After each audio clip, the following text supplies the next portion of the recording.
প্রতি বছরের নেই এবছরও ঘটাকরি দুর্গোৎসবের আয়োজন করতে চলেছে রাজধানীর মহাশক্তি ক্লাব।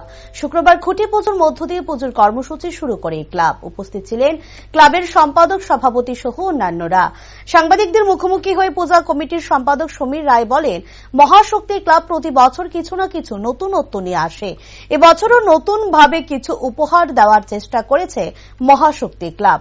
এবছরের পুজোর থিম 12 মাসে 13 পার্বণ। এবছরের পুজোর বাজেট রয়েছে 2,80,000 টাকা।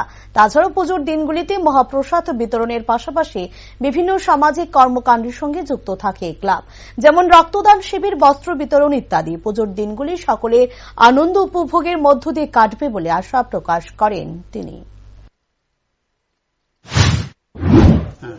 আমরা 2023 যে দুর্গাপূজার আজকে আমরা মহাশক্তি সংঘের পক্ষ থেকে আমরা কুড়ি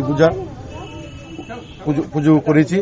এর মধ্যে আমরা মহাশক্তি সংঘ এবারে আমরা বিশেষ থিম রেখেছি দর্শনার্থীদের জন্য, যে আমরা বাঙালি জানি আমরা প্রত্যেক বছরই কিছু না কিছু নতুনত্ব নিয়ে আমরা দুর্গাপূজার আকর্ষণ বা মানুষের সামনে তুলে ধরার জন্য চেষ্টা করি। এবার আমরা সেই চেষ্টায় আমরা মহাশক্তি সংঘ 12 মাসে 13 পার্বণ সেই পূজাকে সামনে রেখে আমরা এই বিশেষ থিম আমরা দর্শনার্থীর জন্য রেখেছি।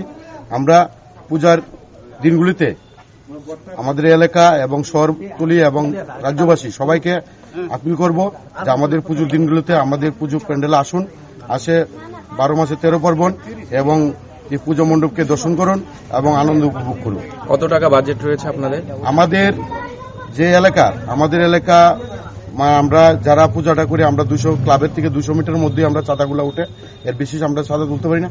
আমাদের এবার পূজার বাজেট রয়েছে 2,80,000 টাকা। কি কি কর্মসূচি রয়েছে?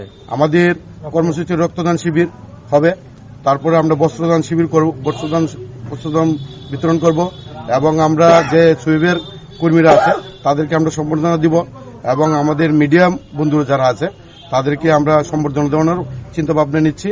আমরা আরো বিভিন্ন ধরনের বৈশাখী প্রতিযোগিতা এবং আমরা মহাপ্রসাদ, নবমী দিন মহাপ্রসাদের বিতরণের ব্যবস্থা, অষ্টমী দিন অন্নভোগ করার আমরা চেষ্টা করব। আমরা আরো অনেক কিছু কর্মসূচি হাতে নিয়েছি। এর মধ্যে